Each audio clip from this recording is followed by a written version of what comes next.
here's what we're going to do today.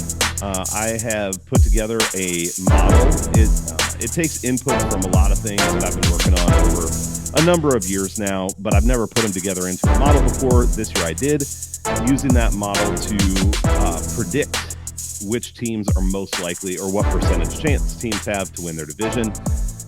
Is the model good or not? That's what we're going to find out this year. We're going to get an initial input, but I know the inputs into it are good. Certainly, there will be things that need to be tweaked. I'm going to walk you through every division, and we're not going to talk in depth about every single percentage, but I do want to give you a best bet division winner based on the model. And then I'll tell you if I think it's bullshit or not. And you can take it from there, but hopefully it at least gives you some good info. Like the video, subscribe to the channel. If you haven't done that stuff, you know it takes 3 seconds. So please do it. I'd appreciate it. And leave a comment. Would love to hear what you think about these division winners and who you like, any bets you've made. I will let you know. I think there's actually only one of these that I have bet in the traditional way. I've done some alternate stuff, and I will tell you about that. So let's jump into it. First up is going to be the AFC East. What you're going to see here is you can see the best odds that are available. This was as of August 30th or so was the last time that I've updated it. And we're at September 1st now, so it depends when you're watching this video. The implied probability of those odds, so you can see there, for example, the New York Jets plus 185, which means that the books are giving them a 35.09% chance of winning the division. And then below that, you will see the model probability that I have, which is the first number. So 47.6 for the Jets. And then I'm subtracting the implied probability of their line from that. And that is giving me a value number. So in other words, if the model's predicting a higher percentage chance of winning than what the line says, that would be implied value. And if it's lower, that would mean there is not value. So we won't necessarily go through all of them on every division, but right here, the Jets are at a 47.6% model chance to win the division. The line is 35.09, so there's 12.51% value on the Jets according to this model. The Bills, 21.2% chance to win the division. The line is 33.9%, so this would be a negative 12.7% on their value. Those are the biggest outliers, the Jets and the Bills. The Dolphins and Patriots, both closer to their actual number. So best bet for the AFC East is the New York Jets plus 185 with a 12.51% value. Do I agree with this or not? Or do I think it's bullshit? Well, I do like this one. I think that the Jets were in the mix for the playoffs last year with some of the worst quarterback play we've seen that I can remember with Zach Wilson, aside from maybe one game. So Aaron Rodgers doesn't even need to come in and be a hero. If he can come in and be just an above average NFL quarterback, not even top 5 or something by any means, take care of the ball, which is something until not last year, but 2 years ago, he had some trouble with turnovers. But until then, he'd been the best in the league at not turning the ball over. So now that he's old, is he going to turn it over all the time? We'll find out. But if he's healthy enough, this is a very strong defense, best defense in the division. They can be one of the best offenses in the division. You know, maybe Miami's better, but Miami has some issues with consistency. And if you go back and look at how they did against strong defenses, they didn't necessarily light up the scoreboard all the time. So this makes sense to me at plus 185. I actually am kind of bummed because this is something I've liked for a while, and it was at plus 200, plus 205, and I didn't pull the trigger.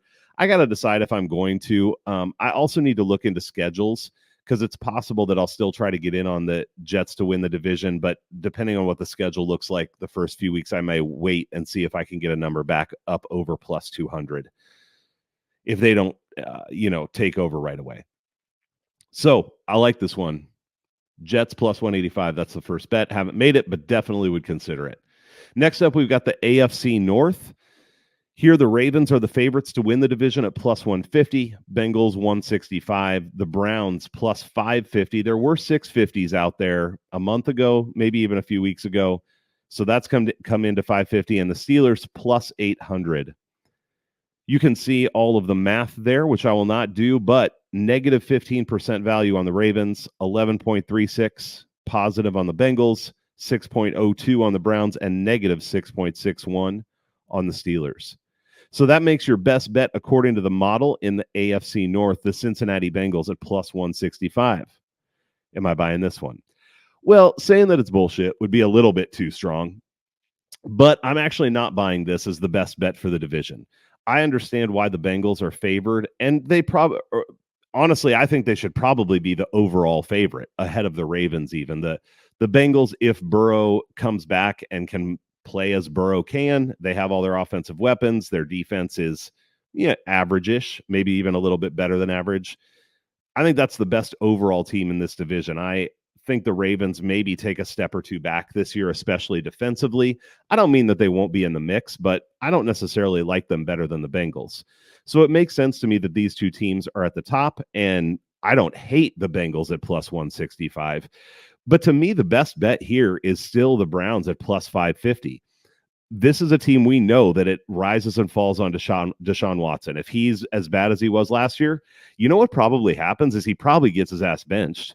And Jameis Winston probably comes in, and Jameis can sling it. He'll definitely make some mistakes, but there are enough weapons on the Browns with Cooper and Judy and Elijah Moore as a third receiver, David Njoku, that I think if you get Jameis in there, he can do some damage, probably positive and negative damage. So I'm not saying that I think the Browns are going to win the division. What I am saying is that at plus 550, I personally think that they are the best bet for the AFC North, though the model disagrees with me. Let's move it along to the AFC South. Here we've got the Houston Texans as the prohibitive favorites at plus 105, Jacksonville plus 275, the Colts plus 340, Titans plus 1,000. So here, if we run down the probabilities for the model minus the implied probability of the line, you have the Texans with a 15.32% value on them. The Jaguars negative 12.57, Colts negative 11.53, and the Titans at 1.51%. So the model's saying the best bet for the division in the AFC South is the Houston Texans at plus 105 with a massive 15.32% of value. Do I like this one, or is it bullshit? I like this one. I haven't bet this yet. I've been talking myself out of it just because if you listen back to the division previews and when I went over this division with Yanni, there certainly is the opportunity for this to be a competitive division, especially if CJ Stroud takes even half a step back. If the Texans' schedule is a little bit more difficult, especially than the Colts. The Colts have the easiest schedule in this division. So is it possible that this division ends up being really competitive and the Texans at 50% basically probability looks to be way too high in retrospect? It is possible. However, I don't think that's the way it goes. The Texans have the best offense in this division. If CJ Stroud, unless he falls apart, with the receivers on this team, I don't think it's even a question mark that this is the best offense in the division. They also did a couple nice things to shore up the defense, brought in some big names like Danielle Hunter, brought in some not so big names, but competent NFL players, where this defense is probably the best one in the division. That's a debate, but they're in the mix for it. So a team that has the best offense, best defense, or in the running, that team should be the favorite. All the other three teams in this division all have big holes. Trevor Lawrence needs to prove it. The Jags defense looks weak. I think it's going to be problematic for them. The Colts secondary is weak. Anthony Richardson is very inconsistent and I think is going to be turnover prone this year. And then the Titans, hey, they have a lot of talent. If Will Levis can be the man, that actually could be a solid team. And to me, I mean, and the model says this too, to me, plus 1,000 on the Titans is certainly the second best division bet here. In fact, I would say it's in the running for first, but I'll go along with the model here and say that the Texans at plus 105 is the best division bet in the AFC South. Is it 15% value? We might be overestimating there, but I like it. It's another one that I may play before the season starts, or I may wait depending on the schedules to see if I can get a little bit better number before I jump in on the Texans. All right. Moving on to the last division in the AFC West. Guess who the favorite is? If you don't know, then you don't watch football. Kansas City Chiefs minus 250. The Jim Harbaugh-led LA Chargers plus 390. And then the Raiders at plus 1,200 and the Broncos at plus 2,200. Basically, what these odds are telling you is the Chiefs are good and these other teams are shit. Whether that's true or not, you can decide, but that's what the lines are telling you. So model probability minus implied probability, what's the value here? On the Chiefs, even though they're minus 250, it shows a 10.27% value. Chargers minus 8.71, Raiders minus 3.59, Broncos minus 1.85. So the model is saying, yeah, the Chiefs are big favorites, but not big enough in this division. Do I think it's bullshit or am I on board? Man, I'm on board. As long as the Chiefs have Reed, Mahomes, Spags, unless Mahomes is 50, this team's going to be running this division. And this year is no different, especially when, though the Chargers coaching takes a step forward with Jim Harbaugh in-house, their talent takes a step back. They will try to run and stay in games, and they'll be able to do that here and there. They have an easy schedule, but they're not going to be on the Chiefs level. And the Raiders and the Broncos aren't on the Chiefs level either. Yes, the Broncos dominated the preseason, but man, who cares? This is a joke. I mean, if Patrick Mahomes is hurt for half the season, I still think they win the division. I think he would have to have a season-ending injury early on in the season for this to even be in question. So the Chiefs at minus 250, that's a tough line to play depending on how you bet. You know, some of you may say, hey, if it's value, it's value. And I can't totally disagree. If you have a big enough bankroll, if I had a big enough bankroll, I'd go in pretty hard on the Chiefs at minus 250. As it is, if I was going to play this, I'd probably look for something else to parlay it with potentially, or see if by any chance I get a better number as we go through the season. But man, even at minus 250, this is a good bet. Let's move on to the NFC. First up, we got the NFC East. If you're watching the video, I gave you too much of a preview there. Philadelphia Eagles minus 125, Cowboys plus 180, Commanders plus 1,100, and Giants plus 2,000. So the books are telling us, again, there are two good teams here and two teams that suck. Looking at the value on these lines, the model is saying that the Eagles have a 10.44% value, Cowboys minus 3.41, Commanders minus 7.13, and Giants minus 4.26. The model is not giving much of any chance to the Commanders or Giants. This is something that it'll be interesting to see with the model. The model goes hard on the bad teams in divisions not really having a chance to win the division, way more so than the lines in a lot of cases. So we'll see how that shakes out. But it gives the Eagles a 66% chance and the Cowboys 32.3. So almost double the chance for the Eagles, or it is double the chance. So no surprise here. The best bet, according to the model, Philadelphia Eagles minus 125 with a 10.44% value. My on board, or is it bullshit? I'm going to say this one's bullshit, though. That's a little bit strong. I like the Eagles to win this division. They've made good improvements. I think they get healthy here. They have the best offensive line in the division. They have a lot of weapons. The question is, who is Jalen Hurts? If he plays well again, then I do like the Eagles to get it done. However, I don't know that either of these teams, I mean, the Eagles did shore up their defense some, and that helps. They went out and got Saquon Barkley. That helps some. The Cowboys didn't make a lot of changes that were substantial, but the Cowboys have a pretty prolific offense. You can't get around that. As long as Dak isn't turning the ball over, they can get in some shootouts, and they can be in those games. Their defense is flashy, with Ron Bland out for 6 weeks or more. Obviously, that's not helpful. I think the secondary could be a little bit shaky there, but it should be a good defense, maybe not great. So the Cowboys at plus 180, I think that's probably the best value to bet in this division today, despite the fact that I do prefer the Eagles to be the ones who win. I'm just not sure that it should be that wide. But I'm not betting either of these. I get in on the Eagles at a better number previously, so I'm going to just ride with that. If it were me today, I personally would not be betting either of these lines but I'll say that I think the Cowboys are the best value at the moment. On to the NFC North with the vaunted Minnesota Vikings. Obviously, they're not leading the way. Detroit Lions plus 130. Green Bay Packers plus 230. The Bears plus 375 out there. I will say there is tremendous variance on the lines you can get on the Bears. I think it goes all the way down to plus 260 or something like that, and all the way up to plus 375. We are working with the best lines available on this video, so we're going with plus 375. And the Vikings plus 1100. What's the value here? Well, the model says there's no value on the Lions at minus 16.18%. The Packers minus 5.2%. The Bears plus 18.95%. This is the largest value, I believe, of any of the divisions according to the model, so you can know what the best bet's going to be here. And the Vikings minus 0.73, so pretty much where they should be. Best bet is the Chicago Bears plus 375 at an 18.95% value.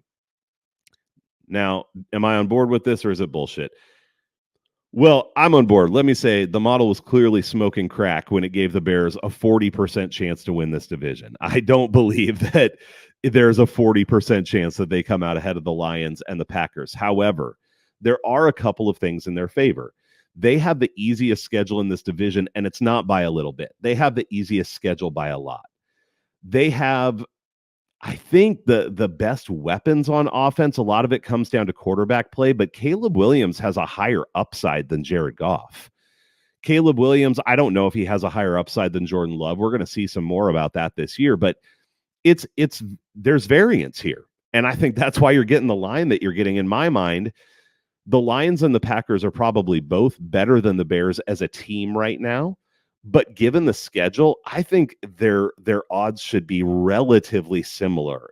I would take the Lions to have the shortest odds to win the division, but I think the Packers and the Bears should be 30, 40, 50 points behind them. And now we've got plus 130 compared to plus 375. I bet this at plus 350, and honestly, I like it.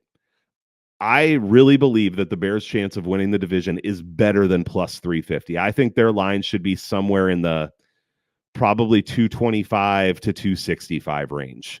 So I see a lot of value here at 375. If you want to know where you can get that 375, you can go check out the article at BigTastySports.com, and you can get it there. Before we move on to the next one, please do take a second to like the video, subscribe to the channel. We're going to have a lot more content coming out during the NFL season, not just with me, but with Yanni and probably some other guests as well. So subscribe and leave a comment. What do you think about the bets so far? What do you like? What do you think is total crap? I'd love to hear it. Let's move on to the NFC South. Best odds available, Atlanta Falcons minus 130. Buccaneers plus 333 coming in second. The New Orleans Saints all the way out to plus 550 as the best line you can get, and the Panthers plus 1100. What does the model think of this? Well, the model does not think much of the Buccaneers, and I might think it's gone a little bit overboard, but I can't totally disagree. Falcons 16.48% value. Buccaneers minus 17.09. So you can see here the model thinks that the Falcons and Bucks are most off in the current market. The Saints 4.62% value and the Panthers minus 7.33.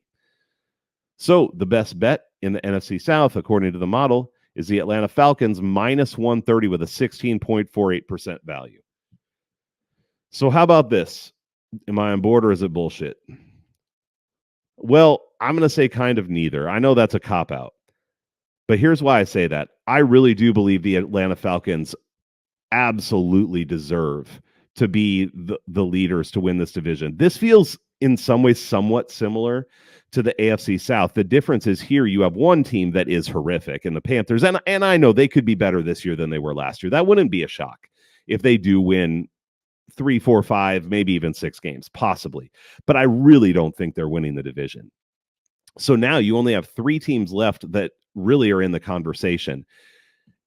And Atlanta, I see a lot of people really kind of down on Atlanta right now and saying, prove it. You know, Drake London hasn't done anything. Kyle Pitts hasn't done anything. This defense was bad. Fair enough. All that's true. But they got better coaching. I don't think you can underestimate that. They also got a really good quarterback in Kirk Cousins. And yes, I know he's coming off of a major injury, and that probably does affect his production some. But they're going from Desmond Ridder to even an 80% Kirk Cousins. Those two aren't in the same ballpark. So now you have the weapons on this team, Bijan Robinson included, who have a competent quarterback to lead the team. This offense is going to be good. The defense added some nice pieces, and I think it was really good. They added Justin Simmons and Matthew Judon here late to shore up that defense even some more, where they had already added some pieces, and you can debate whether the pieces were good or not, but I think the pieces are better than what they had last year is what I would say. So the defense is still going to be a question mark, and their upside is probably league average-ish. But man, if they're league average in this division, that's good enough in my mind. Not to mention, in my projections, and this is probably part of why the model likes it a lot, is the Falcons have the easiest strength of schedule by a lot in the entire league. So you have the best team in a division with the softest schedule. There's a reason they're favored. Now, the reason that I said I'm kind of in and kind of not is that if the Falcons don't win the division, who wins it? Well, I would say the Bucs and the Saints are both in the running, and the Saints are all the way out to plus 550. This is a team that has a solid defense, a veteran quarterback, a couple pretty good weapons on the offensive side in Rashid Shaheed and Chris Olave. So I can see the case for saying the best value bet here is the Saints. It's kind of a toss-up to me between that and the Falcons, because I really do think the Falcons are the best team in this division. And aside from injuries, I really like them to get it done. I've not bet this at minus 130 again, because what I did is I just bet and you could actually, I haven't checked these lines, but this is something you could consider, is go check out the lines on the straight forecast for the NFC South and see what you can get on Falcons Saints first and second, and then Falcons Bucs first and second. And basically you're just playing that the Panthers won't come in second, and then you have the Falcons to win the division. And I think those two, when I took them, I got like plus, I want to say 135 was the average line, or so. I'd have to look at it for sure, but it was in that plus 110 to plus 140-ish range. So that would be something to check out if you're interested in making this bet. Two divisions left. NFC West. Obvious again, sort of like the AFC West. Apparently the Wests have big favorites. San Francisco 49ers minus 190. Rams plus 350. Seahawks plus 800. Cardinals plus 1,300. Oh, I lied. This is the last division. I can't keep track of how many we've done. And you can't blame me for it. Well, you can, but I don't care. All right, 49ers minus 5.92% value. So the model says that minus 190 is a little too high. Rams minus 2.72. Seahawks 4.79% value, and Cardinals minus 2.14. So these lines are all much closer. There's not one that stands way out according to the model, but the best bet here, according to the model, is the Seattle Seahawks at plus 800 with a 4.79% value. So am I on board, or is this bullshit? I'm going to say I'm on board. Of course, I think the 49ers win the division. There are a couple things that could derail them. One is Trent Williams still hasn't signed, and he's talking about missing games. How many games is he willing to miss? Will he sit out half the season? Will he be in the fold for game number 1 against the Jets? We don't know. But the 49ers offense struggles mightily when Trent Williams isn't on the field. Now let's say Trent Williams does come play. What happens if he gets hurt? What happens if Brandon Ayuk gets hurt? Christian McCaffrey? I know we could say injuries for all these teams, but I think the injury impact is outsized for the 49ers, because when you see the way that their numbers change, just missing Trent Williams or just missing Brandon Ayuk, it is substantial. So where other teams, I think, can make it through an injury to one key player, I don't know if the 49ers can with a couple of these guys. The defense obviously should still be strong, but I'm not sure the depth is great on the defensive side of the ball either. So I like the 49ers to win the division, but here again, if they stumble, who wins it? Well, I would say all three of these other teams are in the mix, but I don't think at the end of the day, Arizona's defense is going to be able to keep them in the mix to win the division. I think if they shore things up, maybe in a couple years, they could definitely be in that mix. But for now, the offense will be decent, though we'll see about the offensive line. But the defense can't get them to a division victory, I don't think. So you got the Rams and the Seahawks. And while I prefer the Rams, there are holes on both of these teams. And there's a little bit of an unknown factor with the Seahawks because of the coaching changes. The offense might fit the personnel a lot better. There's a real possibility of that. And Mike Macdonald coming in to shore up this defense. I mean, I know he's the head coach, but he's a defensive-minded coach. Plus 350 for the Rams, plus 800 for the Seahawks. I would say it should be plus, if you want to say plus 350 for the Rams, I'd make the Seahawks plus 400 or plus 425. So when it comes to value, the Seahawks at plus 800, that's the value to me. Will I bet that? Probably not, though. I'm considering it a little bit. I'm feeling a little shaky on the Niners. The problem is I have them projected 3 or 4, I think 4+ wins better than the Seahawks. That's a lot to overcome, but I would probably, I don't know. I'm interested in it. We'll see. Can't say yet. All right, that's it. What's your favorite bet? I'd love to know. Drop it in the comments. Again, appreciate you watching. Keep an eye out for more stuff coming. We got some great bets for the first week. Yanni and I will be back on Tuesday or Wednesday to cover all the week 1 games and get you the info you need to make the bets that you want to make. And we'll have some fun with it. Have a good one.